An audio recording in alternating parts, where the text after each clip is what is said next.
Welcome to Webline. Financer मियाँ के पास आता है। वो काफ़ी परेशान लग रहा था।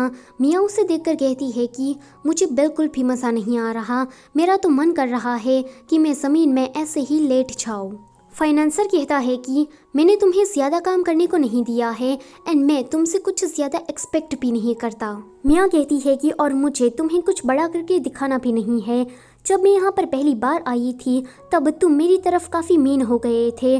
तुमने मुझे स्पाई समझ लिया था और जेल में डाल दिया था।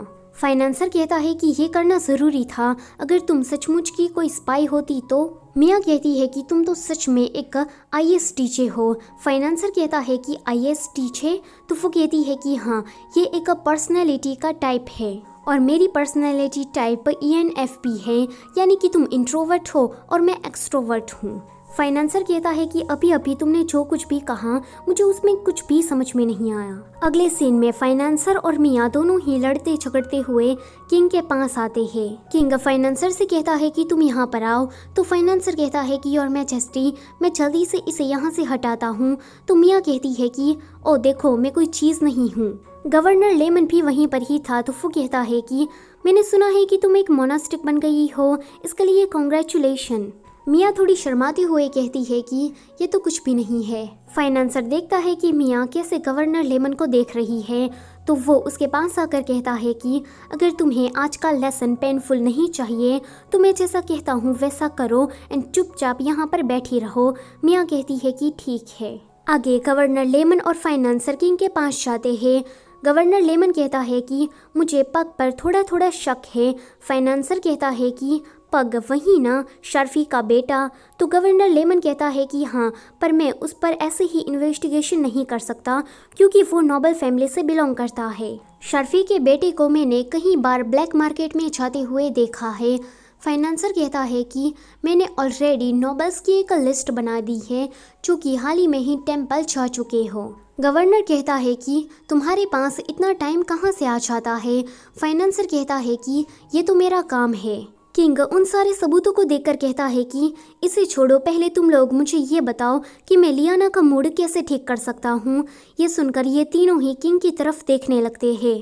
फाइनेंसर कहता है कि तो कब से आप इस बात की चिंता कर रहे थे, तो क्यों ना मैं पॉल को यहाँ पर बुला लाऊं, क्योंकि पॉल ही लियाना के सबसे ज़्यादा क्लोज है, तो शायद उसे पता होगा कि लियाना को खुश कैसे किया जा सकता है। मियाँ ये सुनकर हंसने लगती है और कहती है कि लियाना के बारे में मुझसे ज़्यादा इस महल में कोई भी नहीं जानता। ये सुनकर ये तीनों ही लोग मियाँ को देखने लगते हैं। मियाँ कहती है कि लियाना को क्यूट चीज़ें पसंद है। तभी ही वहाँ पर पॉल आता है। किंग कहता है कि क्यूट चीज़ें, तो वो कहती है कि हाँ, तुम ना ज़्यादा हैरान मत हो। कल जब मैं लियाना के साथ टी टाइम में बैठी थी तब वो कैट्स के बारे में बातें कर रही थी एंड वो काफ़ी खुश भी हो रही थी। फाइनेंसर कहता है कि तुम दोनों इतने क्लोज कब से आ गए। तो मियाँ कहती है कि तुम्हारे जैसे खड़ूस और वर्कोहॉलिक लोग लड़कियों को कभी नहीं समझेंगे एंड जिंदगी भर कुंवारे रहेंगे। किंग कहता है कि ये बात झूठ है, लियाना को सबसे ज़्यादा मैं जानता हूँ। मियाँ कहती है कि कुछ भी मत बको, लियाना को सबसे ज़्यादा मैं जानती हूँ, तुम उसके बारे में कुछ नहीं जानते। किंग तो फिर भी मियाँ की बात मानने से इनकार कर देता है। तो मियाँ कहती है कि चलो हम लोग लियाना पीडिया को खोलते हैं। किंग कहता है कि लियाना पीडिया, वो कहती है कि हाँ, चलो एक गेम खेलते हैं कि लियाना को सबसे ज़्यादा कौन जानता है एंड मैं पक्का यकीन से कह सकती हूँ कि इस गेम में तुम बुरी तरीके से हारने वाले हो। तो किंग कहता है कि तुम्हें बड़ा खुद पर घमंड है, तुम्हें ये लगता है कि मैं इस गेम में तुमसे हार जाऊँगा। सो गाइस, इसी के साथ ये चैप्टर होता है यहीं पर ही ख़त्म।